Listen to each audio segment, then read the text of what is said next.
장례가 끝난 다음 날 오후였다. 한미정은 다시 그 묘지를 찾았다. 어제는 사람들로 가득했던 자리가 이제는 너무 조용했다. 바람만이 마른 나뭇가지 사이를 지나가며 쓸쓸한 소리를 냈다. 미정은 검은 외투깃을 여미고 천천히 묘역 안쪽으로 걸어 들어갔다. 회장님의 묘는 가족 묘역 가장 안쪽 햇빛이 잘 드는 곳에 자리 잡고 있었다. 미정은 무덤 앞에 서서 꽃다발을 내려놓았다. 사람은 끝까지 봐야 한다고 늘 말씀하시던 분이었다. 그런데 정작 당신을 끝까지 본 사람이 누구였을까? 미정은 무릎을 꿇고 앉아 묘비를 닦기 시작했다. 손등에 작은 화상 자국이 차가운 돌에 스쳤다. 그때 뒤편에서 낮은 소리가 들렸다. 크레파스가 종이를 긋는 소리였다. 미정은 고개를 들었다. 묘역 모퉁이, 커다란 비석 그늘 아래 한 아이가 쪼그리고 앉아 무언가를 그리고 있었다. 8살쯤 되어 보이는 남자아이였다. 낡은 패딩 점퍼를 입고 무릎에 스케치북을 올려놓은 채 열심히 손을 움직이고 있었다. 미정은 천천히 일어나 아이에게 다가갔다. 아이는 미정을 보고도 놀라지 않았다. 그저 잠깐 눈을 들었다가 다시 그림에 집중했다. 여기서 뭐하니? 미정이 부드럽게 물었다. 아이는 대답하지 않았다. 미정은 조금 더 가까이 다가가 아이의 그림을 내려다봤다. 스케치북 위에는 묘지 풍경이 그려져 있었다. 무덤들, 나무, 그리고 그 위를 덮고 있는 커다란 파란 우산. 미정은 숨이 멎는 것 같았다. 파란 우산. 왜 무덤 위에 우산을 그렸을까? 아이는 여전히 아무 말 없이 크레파스를 움직였다. 파란색이 점점 짙어졌다. 미정은 그 그림을 보며 이상한 따뜻함을 느꼈다. 쓸쓸했던 마음 한켠이 조금 녹아내리는 것 같았다. 이름이 뭐니? 미정이 다시 물었다. 아이는 잠깐 망설이다 작은 목소리로 대답했다. 도윤이요. 도윤아, 그림 잘 그리네. 여기 자주 와? 아이는 고개를 끄덕였다. 혼자? 다시 고개를 끄덕였다. 미정은 가슴이 아팠다. 묘지에서 혼자 그림을 그리는 아이라니. 미정은 옆에 조심스럽게 앉았다. 추울 텐데 집에 안 가? 도윤은 고개를 저었다. 여기가 좋아요. 미정은 아이의 손을 보았다. 크레파스를 쥔 손이 빨갛게 얼어 있었다. 미정은 자신의 외투를 벗어 아이 어깨에 걸쳐주려 했지만 도윤은 슬쩍 몸을 피했다. 그때 아이가 그림을 완성하고 스케치북을 덮었다. 파란 우산이 무덤들을 부드럽게 감싸고 있는 그림이었다. 미정은 그 그림을 보며 알 수 없는 예감에 사로잡혔다. 왜 무덤에 우산을 그렸을까? 회장님과 무슨 관계가 있는 걸까? 아이는 스케치북을 품에 안고 일어섰다. 미정을 한번 보더니 작은 목소리로 말했다. 아저씨가 비 맞으면 안 돼요. 그리고 아이는 묘역을 빠져나갔다. 미정은 그 작은 뒷모습을 바라보며 멍하니 서 있었다.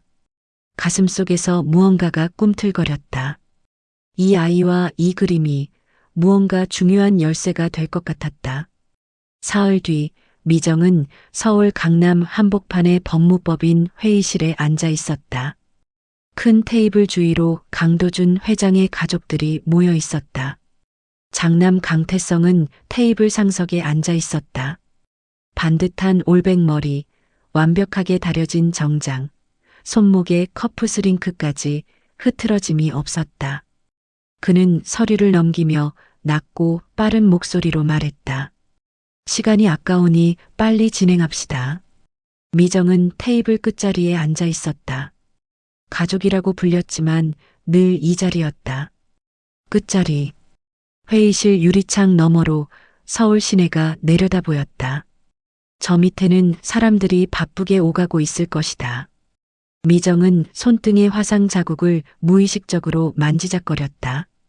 변호사가 유언장을 펼쳤다. 중년의 변호사는 침착한 목소리로 읽어내려가기 시작했다. 고인 강도준 회장은 본인의 전 재산에 대해 다음과 같이 유언합니다. 회의실이 고요해졌다. 태성은 팔짱을 낀 채 무표정하게 앞을 바라봤다. 변호사의 목소리가 이어졌다. 그룹 지분 전체 및 강남 본사 부동산은 장남 강태성에게 상속한다.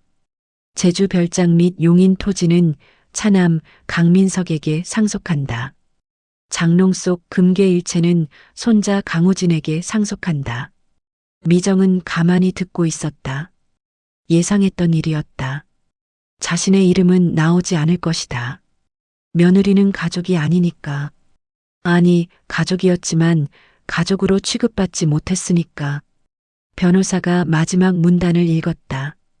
단, 본 유언장은 법적 효력을 지니며 이에 제기 시 별도의 절차를 거쳐야 한다. 이상입니다. 태성이 서류를 덮으며 말했다. 원칙대로 진행됐습니다. 이해 있으신 분? 아무도 대답하지 않았다. 미정도 입을 열지 않았다. 태성은 미정을 향해 시선을 돌렸다. 한미정 씨, 아버님은 생전에 당신을 각별히 여기셨지만 법적으로는 상속 대상이 아니십니다. 이해하시죠?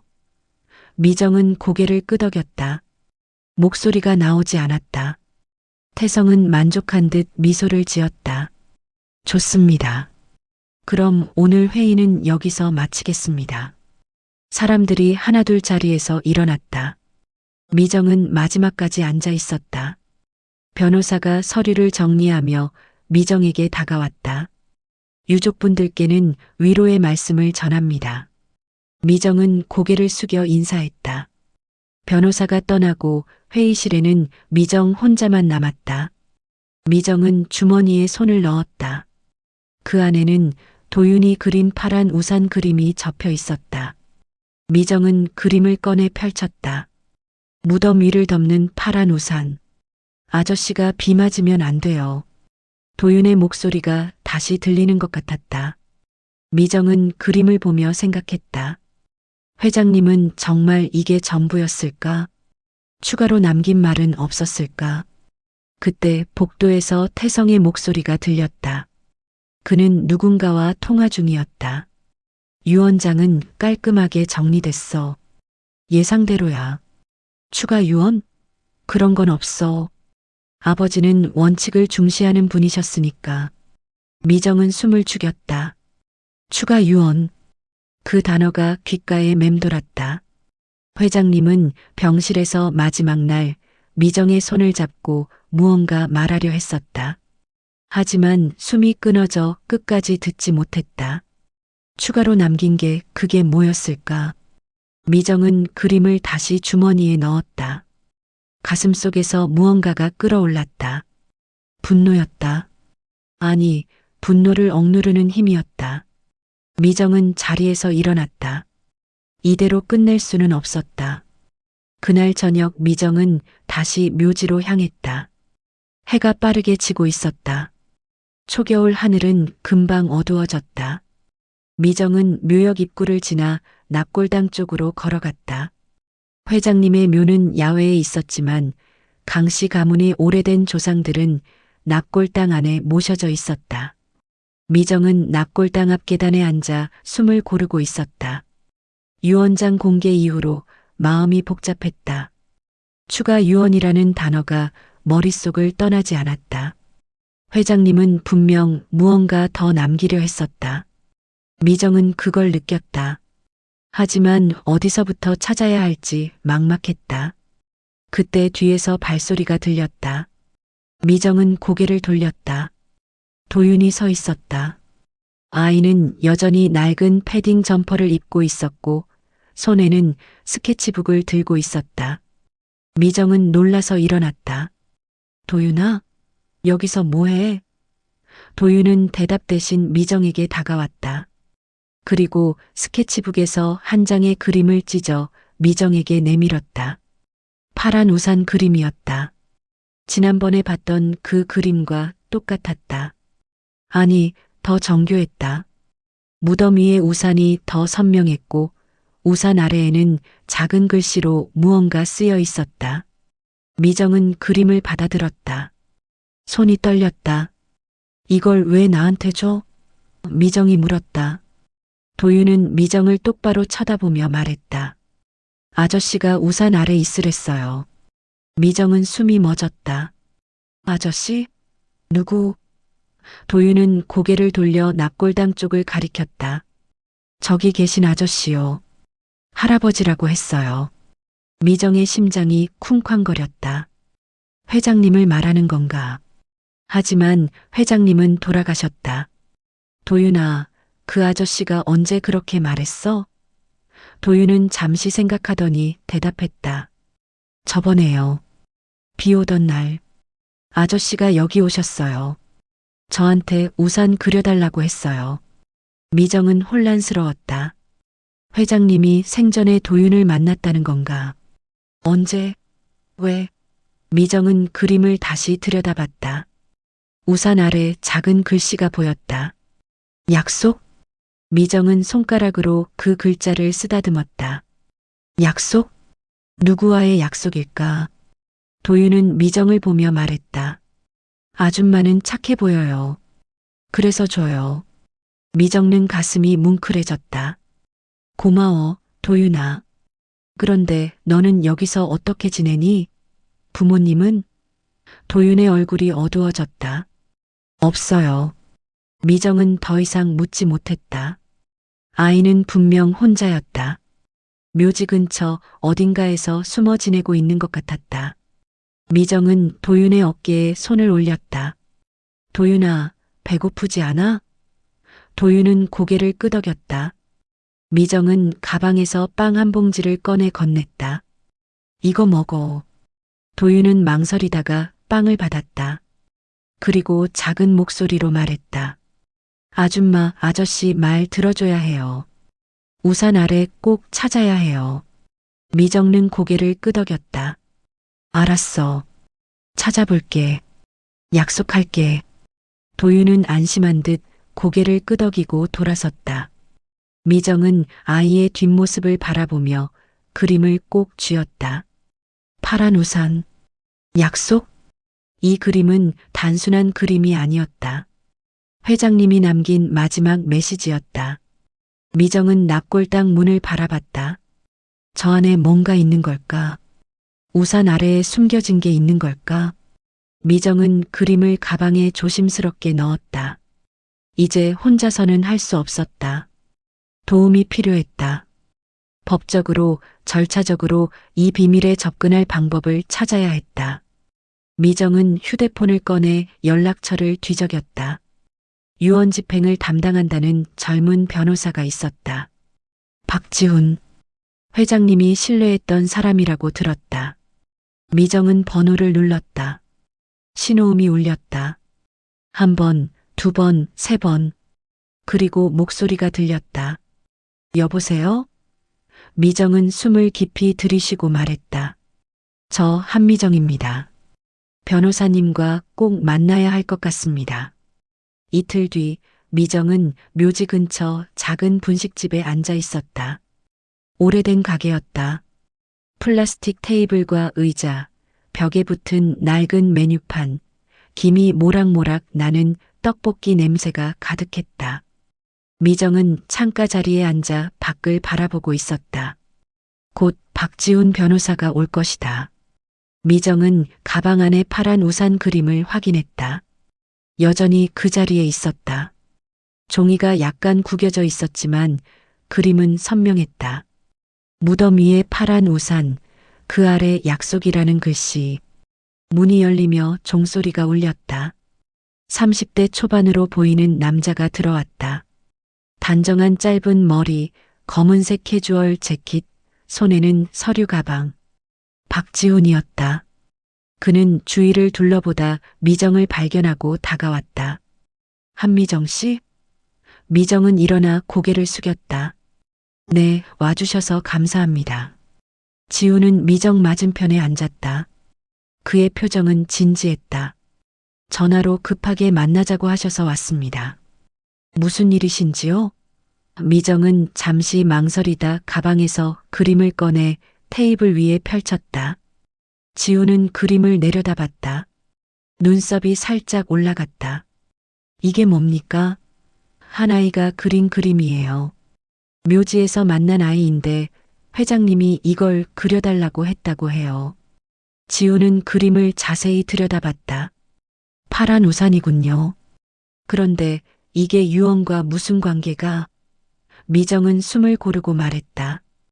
회장님은 마지막 날 제 손을 잡고 무언가 말하려 하셨어요. 추가로 남긴 게 있다고요. 하지만 끝까지 듣지 못했어요. 그런데 이 그림을 보니 확신이 들어요. 회장님이 뭔가 더 남기셨을 거예요. 지우는 팔짱을 꼈다. 추가 유언이라는 말씀이신가요? 하지만 공개된 유언장이 전부입니다. 제가 직접 확인했어요. 그럼 공개되지 않은 유언은요? 회장님이 따로 남기셨을 가능성은요? 지우는 잠시 생각했다. 법적으로는 가능합니다.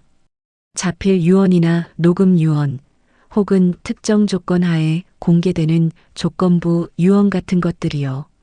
하지만 증거가 필요합니다. 단순한 추측만으로는 법적 효력이 없어요. 미정은 그림을 손가락으로 가리켰다. 이게 증거가 될 수 없을까요? 지우는 고개를 저었다. 아이가 그린 그림 하나로는 부족합니다. 회장님과 이 그림의 연결고리를 증명해야 해요. 회장님이 직접 남긴 메시지나 문서 혹은 증인이 필요합니다. 미정은 입술을 깨물었다. 회장님은 파란 우산을 좋아하셨어요. 비 오는 날이면 늘 파란 우산을 쓰셨죠. 그게 뭔가 의미가 있을 것 같아요. 지우는 메모를 시작했다. 파란 우산이 회장님께 특별한 의미가 있었다는 거군요. 다른 단서는요? 사진이나 물건, 혹은 회장님이 자주 가시던 장소 같은 거? 미정은 생각했다. 회장님 저택에 오래된 앨범이 있어요. 거기 과거 사진들이 많아요. 혹시 그 안에 파란 우산이 나올 수도 있어요.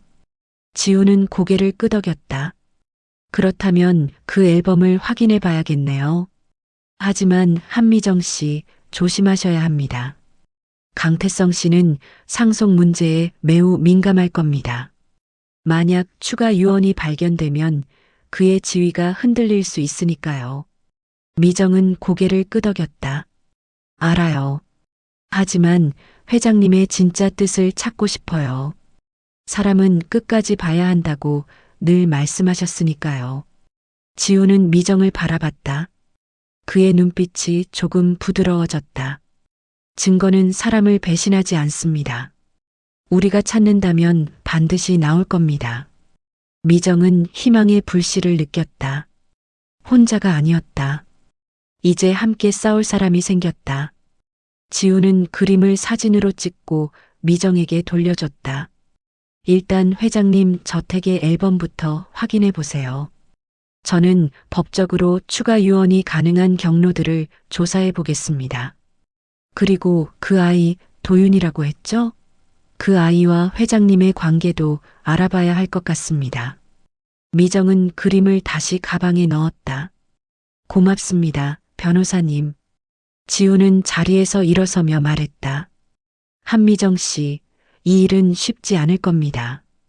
강태성 씨는 권력도 있고 자원도 많아요. 하지만 진실은 숨길 수 없습니다. 함께 끝까지 가봅시다. 미정은 고개를 끄덕였다. 두 사람은 분식집을 나섰다. 밖은 어두워지고 있었다. 하지만 미정의 마음속에는 작은 불빛이 켜져 있었다. 파란 우산 아래 숨겨진 진실. 이제 그걸 찾아 나설 시간이었다. 다음 날 오후 미정은 회장 저택으로 들어갔다. 넓은 저택은 텅 비어 있었다. 장례 이후 가족들은 각자 흩어졌고 이곳은 정리를 기다리고 있었다. 미정은 현관문을 열고 조용히 안으로 들어갔다. 복도를 지나 거실로 향했다. 거실 한쪽 벽면에는 커다란 책장이 있었고 그 아래쪽 선반에 오래된 앨범들이 꽂혀 있었다. 미정은 무릎을 꿇고 앨범을 하나씩 꺼냈다. 먼지가 날렸다. 오랫동안 아무도 꺼내보지 않은 앨범들이었다. 첫 번째 앨범을 펼쳤다. 흑백 사진들이 나왔다. 젊은 시절의 회장님이 보였다. 단정한 정장 차림으로 회사 앞에 서 있는 모습이었다. 미정은 한 장 한 장 넘겼다. 가족 사진들이 이어졌다. 회장님과 부인, 그리고 어린 강태성. 하지만 파란 우산은 보이지 않았다. 미정은 두 번째 앨범을 꺼냈다. 이번에는 컬러 사진들이었다. 80년대 후반쯤으로 보였다. 회장님이 조금 나이 들어 보였다. 그리고 그 옆에 작은 여자아이가 서 있었다. 미정은 숨을 멈췄다. 여자아이는 6살쯤 되어 보였다. 환하게 웃고 있었다. 그리고 손에 파란 우산을 들고 있었다. 회장님이 아이의 어깨에 손을 올리고 있었다. 두 사람 모두 행복해 보였다. 미정은 사진 뒷면을 확인했다. 연필로 쓴 글씨가 있었다. 1989년 5월 지아와 함께. 지아. 미정은 그 이름을 처음 들었다. 회장님께 딸이 있었나? 미정은 더 많은 사진을 뒤적였다. 지아가 나오는 사진이 몇 장 더 있었다. 모두 파란 우산과 함께였다. 공원에서, 바닷가에서, 집 앞에서. 파란 우산은 늘 지아의 곁에 있었다. 미정은 앨범을 덮고 주위를 둘러봤다. 회장님 서재로 가야겠다고 생각했다. 미정은 복도를 지나 서재 문을 열었다. 큰 책상과 책장, 그리고 벽에 걸린 액자들. 미정은 책상 서랍을 열기 시작했다. 서류들, 오래된 편지들, 명함들이 가득했다. 그중 작은 나무 상자가 눈에 띄었다. 미정은 상자를 꺼내 열었다. 안에는 작은 사진 한 장과 낡은 손수건이 들어 있었다. 사진 속에는 지아가 있었다. 파란 우산을 든 채 웃고 있었다. 손수건에는 파란색 실로 작은 우산 무늬가 수놓아져 있었다. 미정의 손이 떨렸다. 파란 우산은 단순한 물건이 아니었다. 회장님과 지아 사이의 약속이었다. 추억이었다. 그렇다면 지아는 지금 어디 있는 걸까? 왜 가족 중 누구도 지아에 대해 말하지 않는 걸까? 미정은 상자를 다시 서랍에 넣고 책장을 살폈다. 오래된 서류철들 사이에서 한 장의 신문 스크랩을 발견했다. 1995년 기사였다. 강도준 회장 차녀 실종 사건, 미제로 남아. 미정은 숨이 막혔다. 지아는 실종됐던 것이다. 그것도 미제 사건으로. 미정은 기사를 자세히 읽었다. 강도준 회장의 차녀 강지아 양 12세이 지난 3월 가족 묘지 인근에서 실종됐다. 경찰은 수색을 진행 중이나 아직 단서를 찾지 못했다. 가족 묘지. 미정은 전율했다. 지아가 사라진 곳이 바로 그곳이었다. 도윤을 만난 그곳. 파란 우산 그림을 그린 그곳. 이 모든 게 연결되어 있었다. 회장님은 딸을 잃은 후에도 파란 우산을 간직했다. 약속을 잊지 않으셨던 것이다.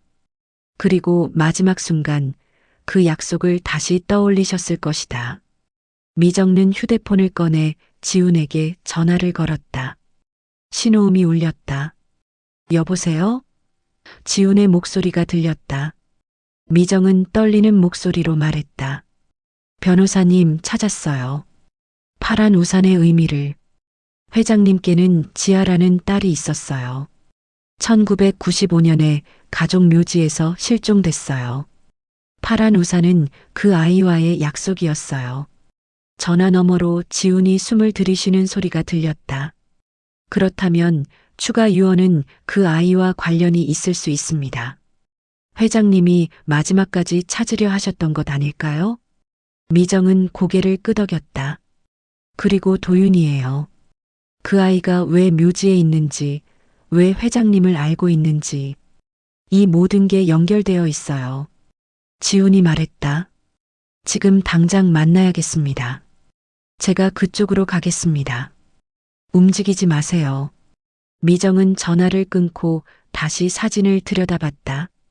지아의 환한 미소, 파란 우산, 그리고 회장님의 따뜻한 눈빛. 퍼즐이 맞춰지고 있었다. 하나하나씩 천천히. 미정은 사진과 손수건을 가방에 넣었다. 증거였다. 파란 우산이 단순한 그림이 아니라 회장님의 마지막 메시지라는 증거. 미정이 저택을 나서 주차장으로 향할 때였다. 해는 이미 기울어 있었고 주차장은 어스름했다. 미정은 가방을 꼭 끌어안고 걸었다.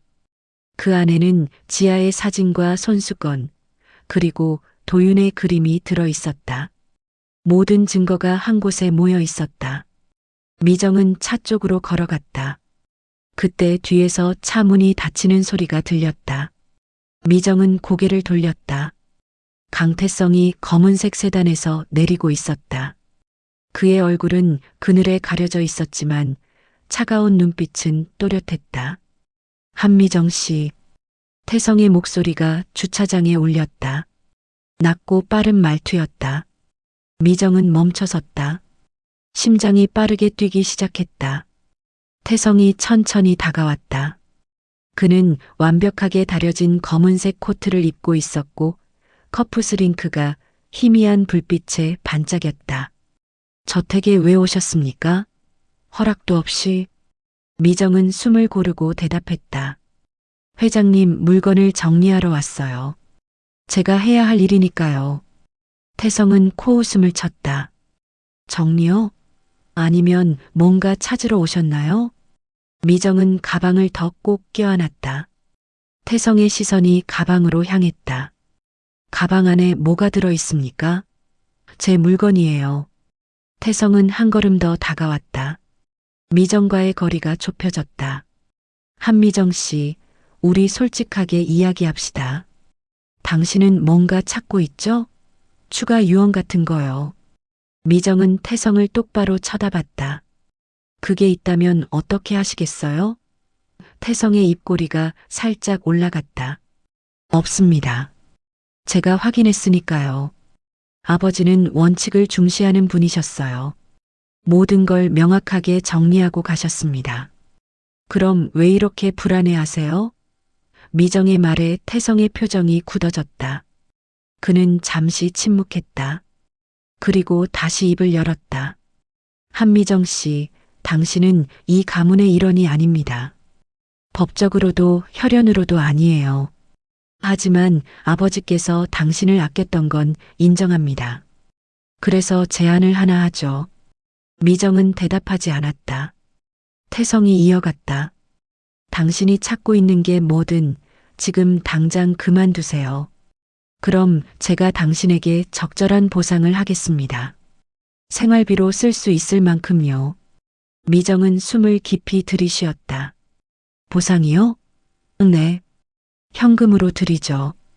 당신이 평생 편하게 살 수 있을 정도로요. 대신 조건이 있습니다. 이 일에서 손을 떼세요. 아버지의 유언에 의문을 제기하지 마세요.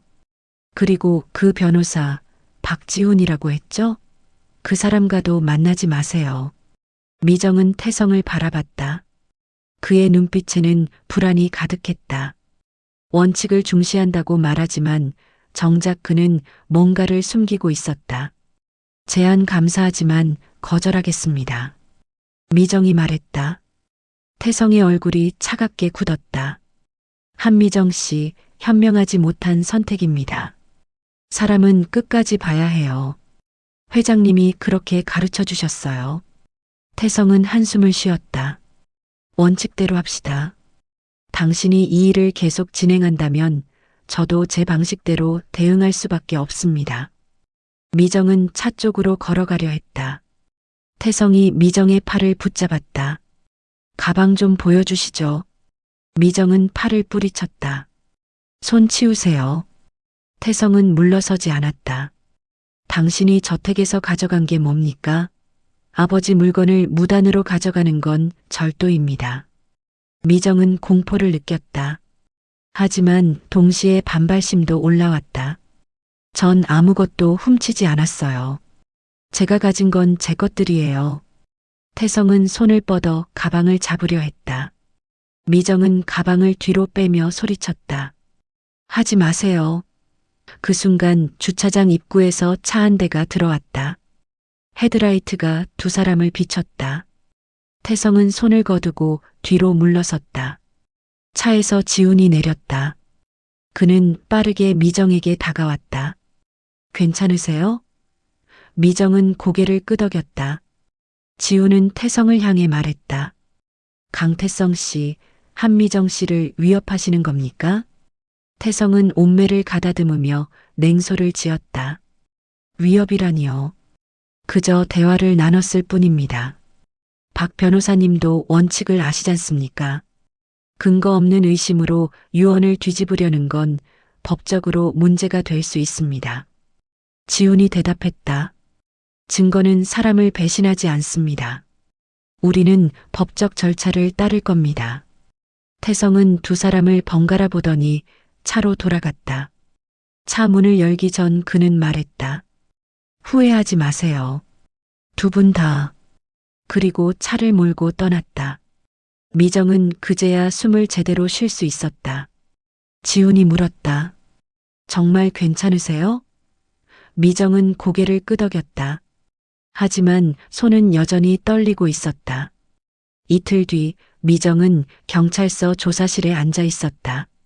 형광등 불빛이 차갑게 내리쬐었다.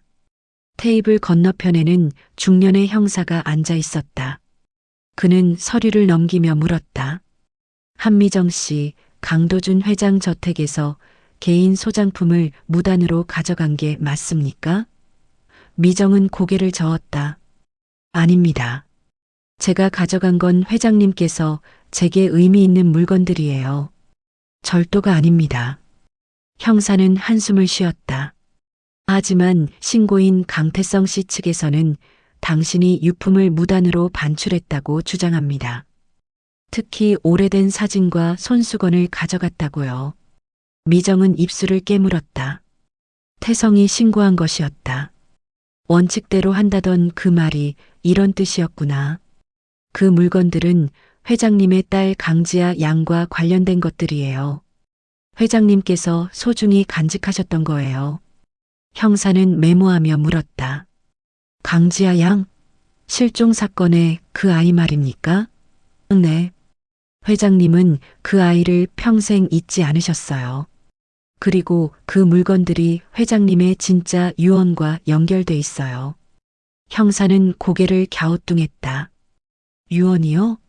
이미 공개된 유언장이 있지 않습니까? 미정은 숨을 고르고 설명했다. 추가 유언이 있을 거예요. 회장님께서 마지막까지 남기려 하셨던 거요. 그걸 찾기 위해 물건들을 확인한 겁니다. 형사는 팔짱을 꼈다. 한미정 씨, 추측만으로는 안 됩니다. 확실한 증거가 있습니까? 미정은 가방에서 도윤의 그림을 꺼내려 했다. 하지만 그때 문이 열리며 다른 경찰관이 들어왔다. 형사님, 잠깐 나오셔야 할 것 같습니다. 형사는 자리에서 일어나 나갔다. 미정은 혼자 남았다. 가슴이 두근거렸다. 이대로 끝날 수는 없었다. 잠시 후 형사가 돌아왔다. 그의 표정이 조금 달라져 있었다. 한미정 씨, 강태성 씨 측 변호인이 와 있습니다. 그쪽에서는 당신이 물건을 반환하고 사과하면 고소를 취하하겠다고 합니다. 미정은 고개를 저었다. 안 됩니다. 그 물건들은 진실을 찾는 데 필요해요. 그럼 절도 혐의로 정식 조사를 받으셔야 합니다. 미정은 눈을 감았다. 태성은 이렇게 압박하고 있었다. 법적 절차를 이용해서 원칙대로, 그의 방식대로. 그때 조사실 문이 다시 열렸다. 지훈이 들어왔다. 형사님, 잠깐만요. 저는 한미정 씨의 변호인 박지훈입니다. 지훈은 서류를 테이블에 올려놓았다. 한미정 씨는 강도준 회장 생전에 요양보호사로 일하며 회장님과 긴밀한 관계를 유지했습니다. 회장님께서 개인적으로 맡긴 물건들을 보관하고 있었을 가능성이 충분합니다. 형사는 서류를 살폈다. 하지만 신고인 측에서는 무단 반출이라고 주장합니다. 지훈이 말했다. 그렇다면 해당 물건들이 정말 회장님 개인 소유였는지 유가족에게만 귀속되는 것인지 먼저 확인해야 합니다. 섣불리 절도로 단정할 수 없어요. 형사는 잠시 생각하더니 말했다. 일단 조사는 여기서 마치겠습니다. 하지만 한미정 씨, 해당 물건들은 증거물로 제출하셔야 합니다. 미정은 가슴이 철렁했다. 증거를 빼앗기는 건가? 지훈이 재빨리 말했다. 형사님, 물건들은 제가 보관하겠습니다. 변호인 자격으로요. 필요시 언제든 제출하겠습니다. 형사는 고개를 끄덕였다. 알겠습니다. 그럼 그렇게 하시죠. 미정과 지훈은 경찰서를 나왔다. 밖은 어두워져 있었다. 미정은 온몸에 힘이 빠졌다. 지훈이 말했다. 괜찮으세요? 미정은 고개를 저었다. 아니요. 전혀 괜찮지 않아요. 그때 미정의 휴대폰이 울렸다. 모르는 번호였다. 미정은 전화를 받았다. 여보세요? 낯선 여자 목소리가 들렸다. 한미정 씨시죠? 저는 아동보호기관 담당자입니다. 도윤이라는 아이에 대해 신고가 들어왔습니다. 방치 및 학대 우려가 있다고요. 아이를 보호시설로 인계해야 할 것 같습니다. 미정은 심장이 멎는 것 같았다. 뭐라고요? 도윤이를? 네. 아이가 묘지 근처에서 혼자 지내고 있다는 제보를 받았습니다. 지금 현장으로 가는 중입니다. 미정은 소리쳤다. 안 돼요. 제가 갈게요. 아이를 데려가지 마세요. 미정은 전화를 끊고 지훈을 봤다. 묘지로 가야 해요. 지금 당장요. 지훈은 고개를 끄덕이고 차 키를 꺼냈다. 두 사람은 차에 올라타 묘지로 향했다. 차 안에서 미정은 가슴이 터질 것 같았다. 태성이 도윤까지 건드린 것이다. 아이를 빼앗아 미정을 고립시키려는 것이다. 차는 어둠 속을 달렸다. 묘지에 도착했을 때 미정은 차에서 뛰어내렸다. 납골당 앞에 보호기관 차량이 서 있었다. 그리고 도윤이 2명의 직원에게 둘러싸여 있었다. 아이는 울고 있었다. 도윤아. 미정이 외쳤다. 도윤은 미정을 보고 손을 뻗었다. 아줌마. 직원 하나가 미정을 막아섰다. 죄송하지만 관계자가 아니시면 안 됩니다. 전 아이를 아는 사람이에요. 제발 아이를 데려가지 마세요. 직원은 고개를 저었다. 아이의 안전이 최우선입니다. 보호시설로 인계해야 합니다. 도윤이 소리쳤다. 싫어요. 아줌마랑 있을 거예요. 아이는 몸부림치며 주머니에서 그림을 꺼냈다. 파란 우산 그림이었다. 직원이 그림을 빼앗으려 했고 도윤은 필사적으로 붙잡았다. 그림이 찢어지는 소리가 났다. 안 돼. 미정이 외쳤다. 지훈이 앞으로 나섰다. 잠깐만요. 저는 변호사입니다. 아이의 법적 보호자 문제는 절차를 거쳐야 합니다. 지금 당장 데려갈 수는 없습니다. 직원은 난처한 표정을 지었다. 하지만 신고가 들어왔고요. 누가 신고했습니까? 직원은 서류를 확인했다. 익명 신고입니다. 미정은 이를 악물었다. 태성이었다. 분명 그였다. 도윤은 찢어진 그림을 품에 안고 울고 있었다. 미정은 무릎을 꿇고 아이를 안았다. 괜찮아, 도윤아. 내가 지켜줄게. 하지만 미정의 마음속에는 절망이 자리 잡고 있었다. 증거는 사라지고 아이는 빼앗기고 모든 게 무너지고 있었다. 그날 밤 비가 내리기 시작했다. 미정은 차 안에 앉아 묘지를 바라보고 있었다. 와이퍼가 빗물을 쓸어냈다. 창밖은 어둠과 빗줄기로 가득했다. 지우는 운전석에 앉아 미정을 걱정스럽게 바라봤다. 정말 하시겠습니까? 지금 들어가면 불법 침입이 될 수 있어요. 미정은 고개를 끄덕였다. 알아요. 하지만 다른 방법이 없어요. 도윤이는 내일 아침이면 시설로 보내질 거예요. 그 전에 증거를 찾아야 해요. 미정은 가방에서 찢어진 그림 조각을 꺼냈다. 도윤이 필사적으로 지키려던 그 그림. 밤만 남았지만 파란 우산은 여전히 선명했다. 그리고 우산 아래 작은 표시가 있었다. 미정은 그 표시를 손전등으로 비췄다. 납골당 내부 구조를 그린 것 같았다. 회장님은 이 그림을 통해 무언가를 가리키고 있었다. 증거는 사람을 배신하지 않는다고 하셨죠? 미정이 지훈을 보며 물었다. 지훈은 잠시 망설이다 고개를 끄덕였다. 네, 그렇게 말씀드렸습니다. 그럼 저와 함께 가주세요. 두 사람은 차에서 내렸다. 빗속을 걸어 묘지 입구로 향했다. 철문은 잠겨 있었지만 옆 담장은 낮았다. 미정은 담장을 넘었다. 지훈도 따라왔다. 두 사람은 어둠 속을 조심스럽게 걸었다. 손전등 불빛만이 길을 비췄다. 빗소리가 모든 소리를 삼켰다. 미정의 옷은 금방 젖었다. 차가운 빗물이 얼굴을 타고 흘렀다. 하지만 미정은 멈추지 않았다. 납골당이 저 앞에 보였다. 납골당 입구에 도착했을 때 미정은 숨을 고르고 문을 밀었다. 문은 삐걱거리며 열렸다. 안은 더 어두웠다. 손전등을 켜자 긴 복도가 나타났다.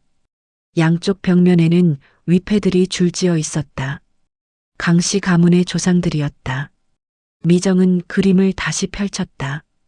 우산 표시 아래 작은 화살표가 있었다. 복도 끝을 가리키고 있었다. 저쪽으로 가야 할 것 같아요. 미정이 말했다. 지우는 고개를 끄덕이고 앞장섰다.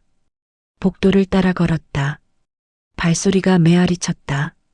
공기는 차갑고 습했다. 미정의 심장은 점점 빠르게 뛰었다. 복도 끝에 작은 방이 있었다. 문은 없었고 안쪽에는 더 오래된 위패들이 모셔져 있었다. 미정은 방 안으로 들어갔다. 손전등으로 벽면을 비췄다. 그때 벽 한쪽에서 무언가 반짝이는 게 보였다. 미정은 가까이 다가갔다. 돌 하나에 작은 표시가 새겨져 있었다. 파란색으로 칠해진 우산 모양이었다. 여기에요. 미정이 소리쳤다. 지훈이 달려왔다. 두 사람은 그 돌을 살펴봤다. 다른 돌들과 달리 이 돌은 약간 튀어나와 있었다. 지훈이 돌을 밀어봤다. 움직이지 않았다.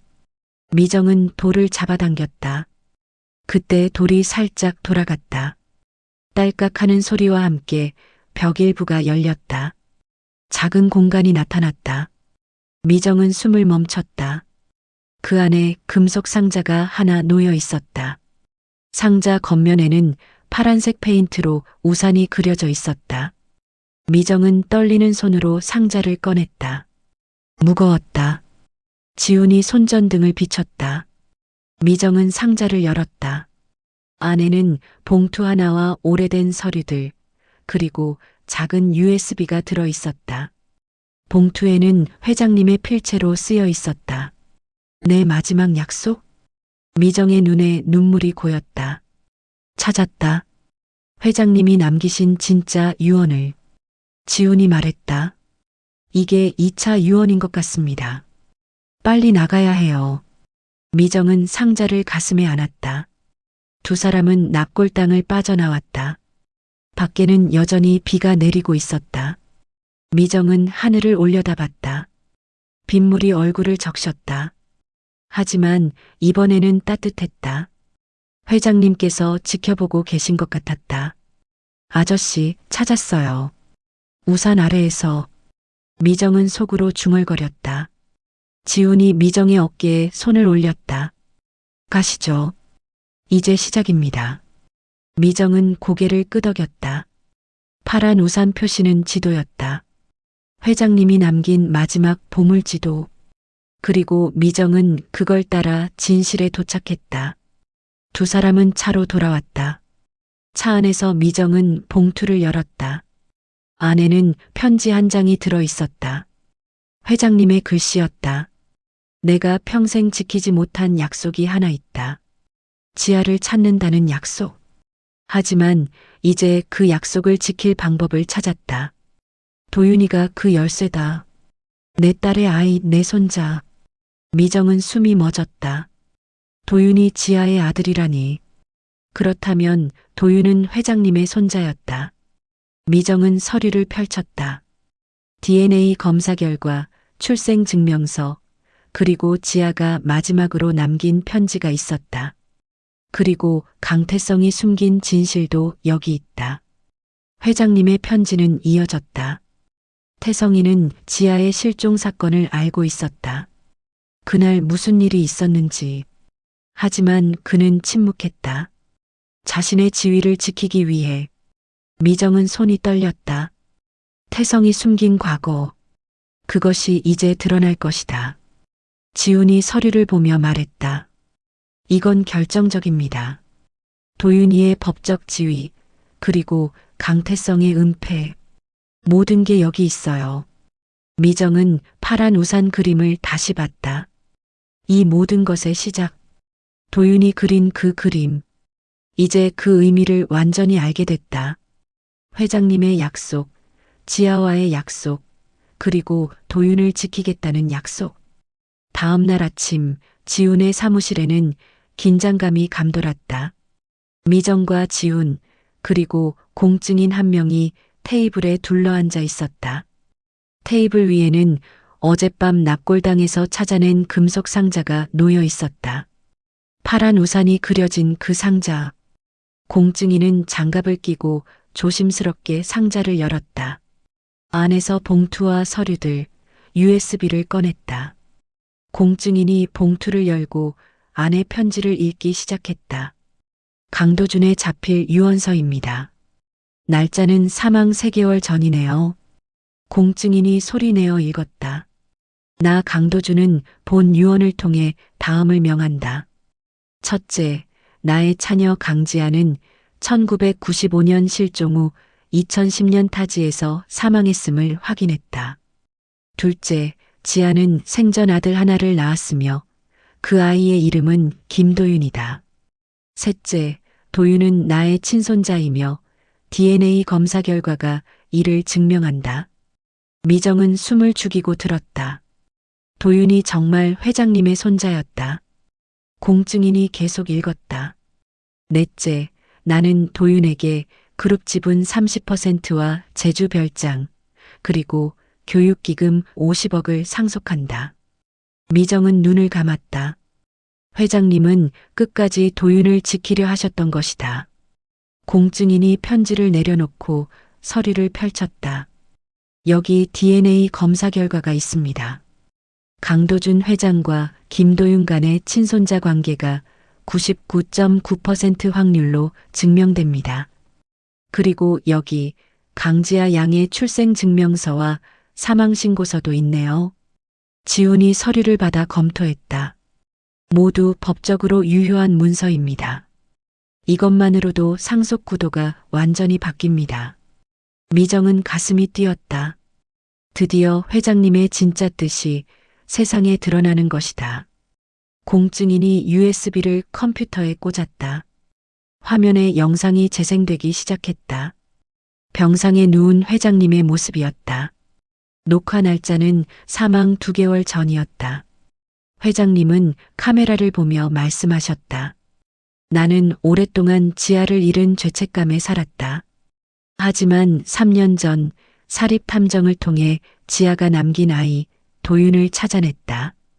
지아는 이미 세상을 떠났지만 도윤은 살아 있었다. 나는 그 아이를 지켜야 했다. 하지만 가족에게 알릴 수 없었다. 특히 태성에게는. 화면 속 회장님의 목소리가 떨렸다. 태성은 지아의 실종 당일 그 현장에 있었다. 나는 뒤늦게 알았다. 태성과 지아가 다퉜고 태성이 지아를 밀쳤다. 지아는 계단에서 굴러떨어졌다. 태성은 두려워서 도망쳤다. 지아는 그날 혼자 묘지를 빠져나갔고 다시는 돌아오지 않았다. 미정은 입을 막았다. 태성이 지아의 실종에 연루되어 있었던 것이다. 회장님이 이어 말씀하셨다. 나는 태성을 용서할 수 없었다. 하지만 그를 고발할 수도 없었다. 그는 내 아들이었으니까. 대신 나는 도윤을 지키기로 했다.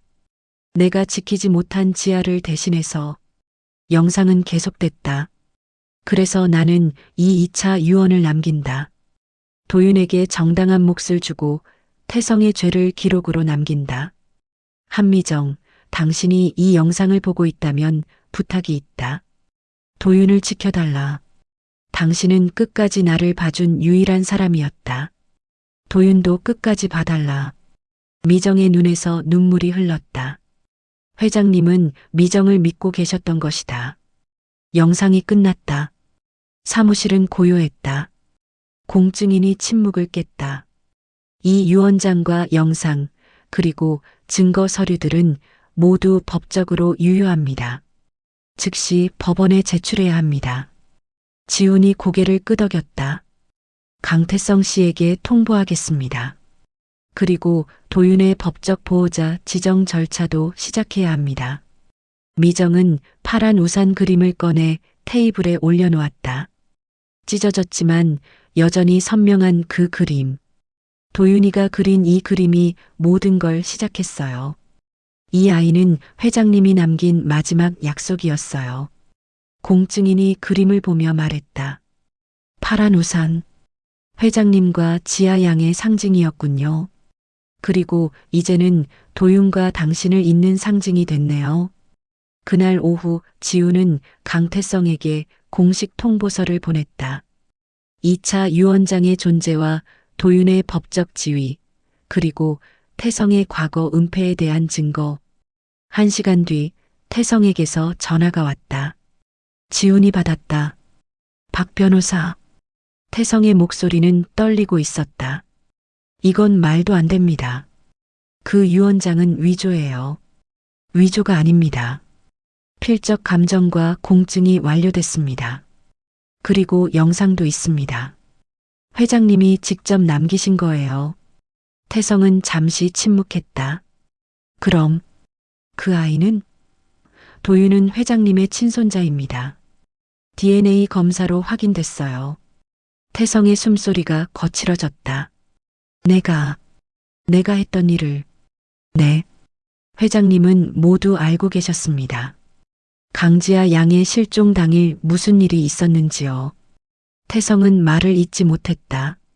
지훈이 이어갔다. 강태성 씨, 법정에서 뵙겠습니다. 상속 재분할과 함께 과거 사건에 대한 조사도 진행될 겁니다. 전화는 끊어졌다. 미정은 창밖을 바라봤다. 하늘은 맑았다. 어제의 비가 모든 걸 씻어낸 것처럼 파란 우산 아래 숨겨졌던 진실이 드디어 세상에 나왔다. 지훈이 미정에게 말했다. 이제 도윤을 데려와야 합니다. 보호시설에 연락했어요. 회장님의 손자라는 증거가 확인됐으니 당신이 임시 보호자가 될 수 있습니다. 미정은 고개를 끄덕였다. 빨리 가요. 도윤이 기다리고 있을 거예요. 두 사람은 사무실을 나섰다. 미정의 가방 안에는 파란 우산 그림이 들어 있었다.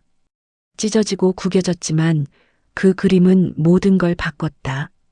회장님의 약속을 지켰고 도윤에게 가족을 돌려줬고 태성의 거짓을 무너뜨렸다. 파란 우산은 비를 막아주는 약속이었다. 그리고 그 약속은 지켜졌다. 2주 뒤 서울 가정법원 상속심판법정. 방청석은 조용했다. 판사석 앞에는 강태성과 그의 변호인단이 앉아 있었다. 반대편에는 미정과 지훈, 그리고 작은 의자에 도윤이 앉아 있었다. 도윤은 깨끗한 옷을 입고 있었지만 여전히 긴장한 표정이었다. 미정은 도윤의 손을 꼭 잡아주었다. 괜찮아. 우리가 이길 거야. 도윤은 고개를 끄덕였다. 판사가 입장했다. 모두 일어섰다. 재판이 시작됐다. 판사가 서류를 검토하며 말했다. 강도준 회장의 상속 재분할 건입니다. 2차 유언장의 유효성과 김도윤 군의 법적 지위에 대한 판단이 필요합니다. 지훈이 일어나 발언했다. 재판장님, 제출한 증거를 보시면 아시겠지만 2차 유언장은 회장님의 자필이며 영상 유언으로도 보강됐습니다. 필적 감정 결과도 제출했습니다. 판사가 고개를 끄덕였다. 확인했습니다. 그렇다면 김도윤 군과 고인의 관계는? DNA 검사 결과 도윤 군은 회장님의 친손자입니다. 회장님의 차녀 강지아 양의 아들입니다. 태성의 변호인이 일어났다. 재판장님, 강지아 양은 1995년 실종 후 법적으로 사망 선고를 받지 않았습니다. 따라서 그 아들이라는 주장은 검증이 필요합니다. 지훈이 반박했다. 강지아 양의 사망 신고서를 제출했습니다. 2010년 타지에서 사망한 것이 확인됐습니다. 그리고 출생증명서를 통해 도윤 군이 지아 양의 아들임이 증명됩니다. 판사가 서류를 넘기며 물었다. 강태성 씨, 강지아 양의 실종 당시 상황에 대해 아는 바가 있습니까? 태성은 침묵했다. 그의 얼굴은 창백했다. 지훈이 말했다. 재판장님, 회장님의 영상 유언에 관련 내용이 있습니다. 판사가 고개를 끄덕였다. 법정 스크린에 영상이 재생됐다. 회장님의 목소리가 법정에 울려 퍼졌다. 태성과 지아가 다퉜고 태성이 지아를 밀쳤다. 지아는 계단에서 굴러떨어졌다. 태성은 두려워서 도망쳤다. 방청석이 술렁였다. 태성은 고개를 떨구었다. 판사가 물었다. 강태성 씨, 이 내용이 사실입니까? 태성은 한참을 침묵하다 떨리는 목소리로 대답했다. 저는 그때 어렸습니다. 16살이었어요. 사실 여부를 묻는 겁니다. 판사의 목소리가 단호했다. 태성은 고개를 끄덕였다. 네, 사실입니다. 하지만 고의는 아니었어요. 다툼 중에 우발적으로. 판사가 손을 들어 말을 끊었다. 그 부분은 별도의 조사가 필요합니다. 지금은 상속건에 집중하겠습니다. 회장님께서 이 사실을 알고 계셨고 그것이 2차 유언의 배경이 됐다는 점은 명확합니다. 태성의 변호인이 말했다. 재판장님, 하지만 1차 유언장도 유효합니다. 두 유언장이 충돌할 경우 판사가 끼어들었다. 2차 유언장이 더 나중에 작성됐으므로 우선합니다. 이는 법의 원칙입니다. 태성은 주먹을 쥐었다. 원칙. 그가 평생 앞세웠던 그 말이 이제 그를 무너뜨리고 있었다. 판사가 판결문을 읽기 시작했다. 이 법원은 다음과 같이 판결한다. 첫째, 강도준 회장의 2차 유언장은 법적으로 유효하다. 둘째, 김도윤은 회장의 친손자로 인정되며 상속권을 갖는다. 셋째, 유언장에 명시된 바에 따라 도윤에게 그룹 지분 30%, 제주 별장, 교육기금 50억을 상속한다. 넷째, 기존 1차 유언의 나머지 부분은 2차 유언과 충돌하지 않는 범위에서 유효하다. 방청석에서 작은 소란이 일었다. 미정은 눈을 감았다. 이겼다. 회장님의 뜻을 지켰다. 판사가 계속 말했다. 다섯째, 김도윤의 법적 보호자로 한미정을 임시 지정하며 정식 후견인 절차를 진행한다.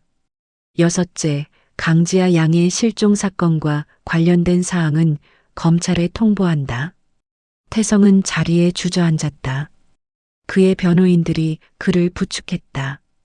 판사가 마지막으로 말했다. 이상으로 선고를 마칩니다. 법정은 정적에 쌓였다. 미정은 도윤을 안아 올렸다. 도윤은 미정의 어깨에 얼굴을 묻었다. 아줌마, 우리 이긴 거예요? 응, 이겼어. 이제 너는 안전해. 도윤의 눈에서 눈물이 흘렀다. 미정도 울었다. 지훈이 두 사람을 바라보며 미소 지었다. 잘하셨습니다. 한미정 씨. 미정은 고개를 끄덕였다. 변호사님 덕분이에요. 증거는 정말 사람을 배신하지 않았어요.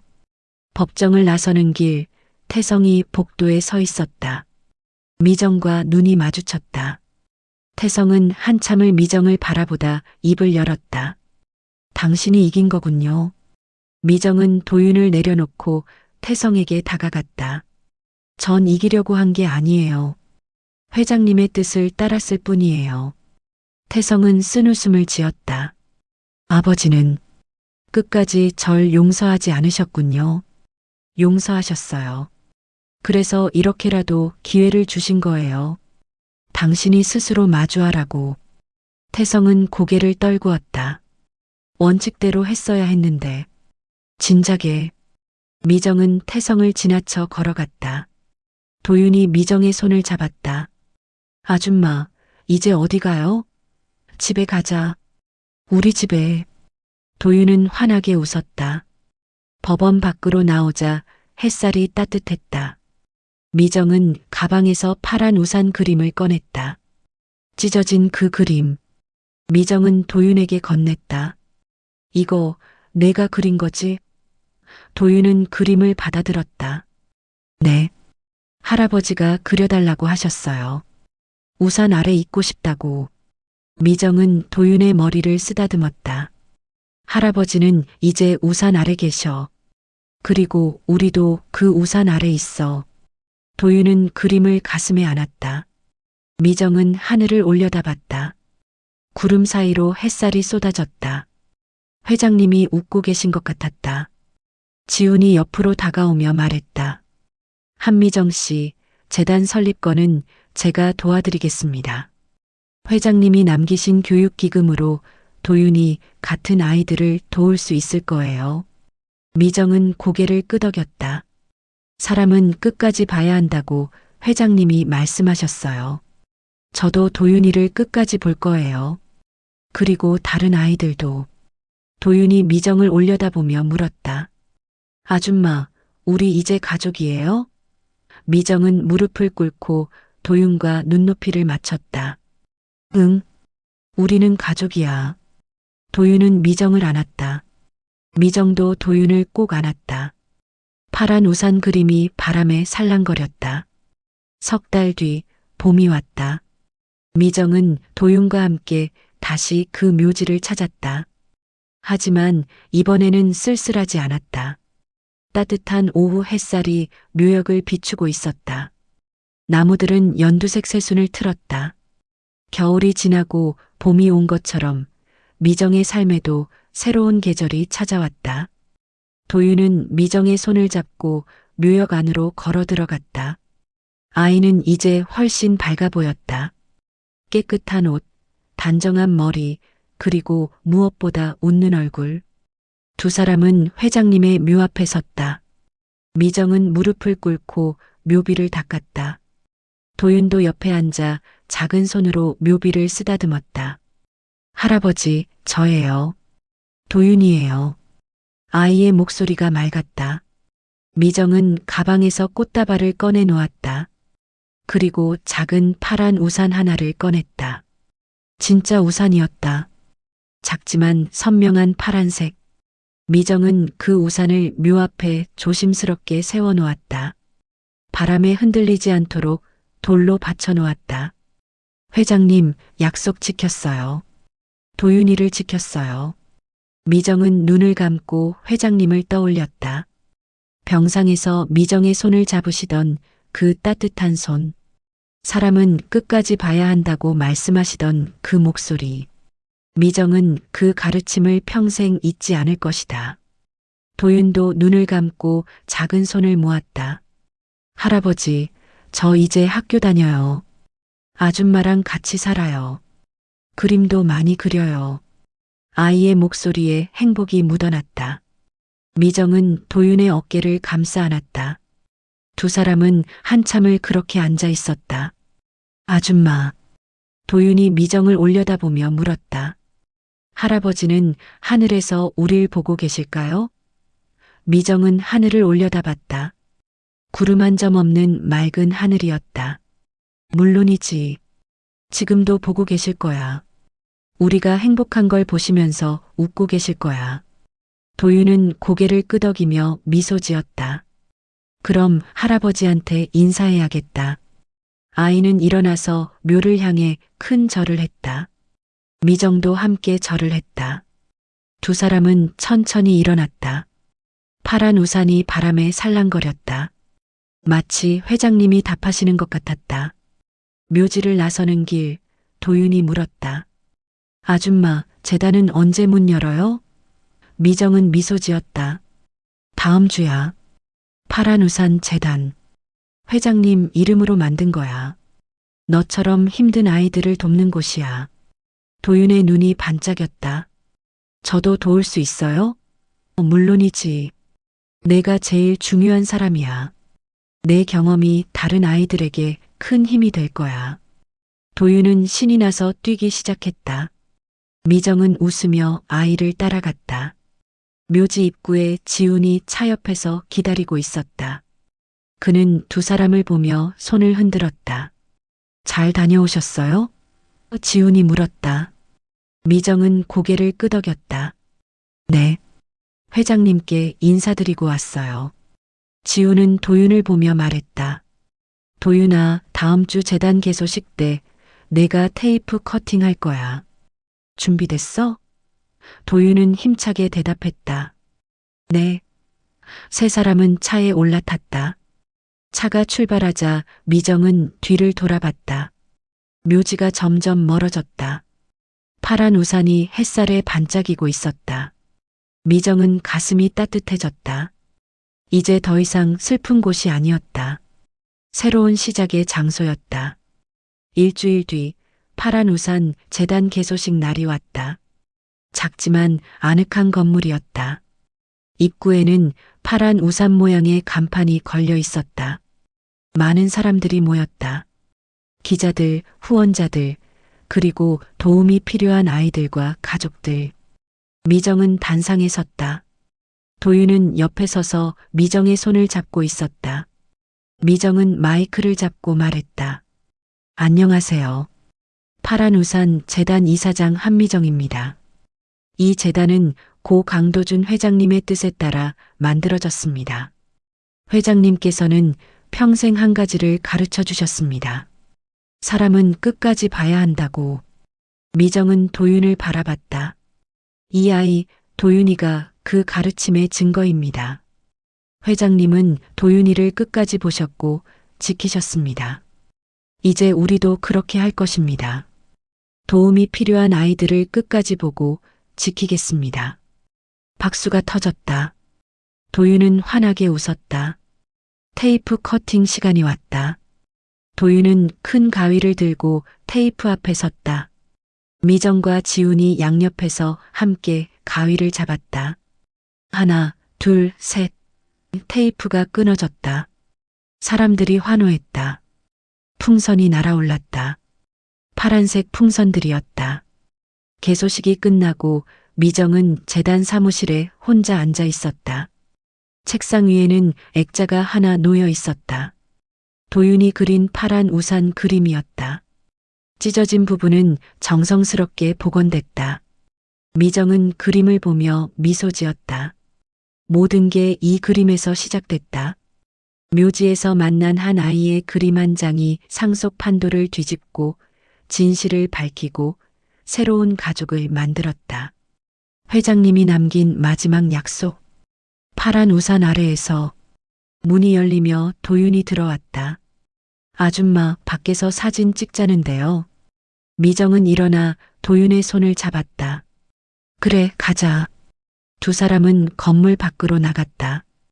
햇살이 따사로웠다. 하늘에는 파란색 풍선들이 아직 날아가고 있었다.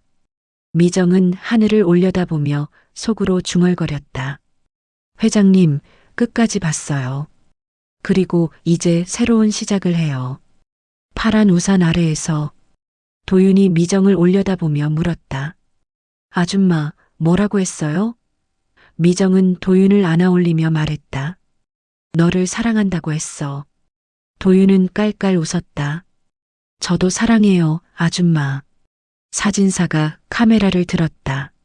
하나, 둘, 셋, 김치. 찰칵. 사진이 찍혔다. 미정과 도윤은 환하게 웃고 있었다. 배경에는 파란 우산 재단 간판이 보였다. 그리고 하늘에는 파란 풍선들. 이 사진은 재단 홈페이지 메인에 걸릴 것이다. 그리고 많은 사람들이 이 사진을 보며 희망을 얻을 것이다. 묘지에서 만난 아이가 그린 그림 한 장. 그것이 모든 것을 바꿨다. 탐욕으로 굳어있던 상속 전쟁을 뒤집고 한 여자의 삶을 다시 세우고 잃어버린 가족을 되찾았다. 파란 우산은 이제 새로운 장래가 아니라 새로운 시작의 상징이 되었다. 여러분, 이 이야기가 마음에 와닿으셨다면 구독과 좋아요 부탁드립니다. 그리고 댓글로 여러분의 생각을 나눠주세요. 사람은 끝까지 봐야 한다는 것, 그 의미를 함께 나누고 싶습니다. 다음 사연에서 또 만나요. 여러분의 파란 우산은 무엇인가요?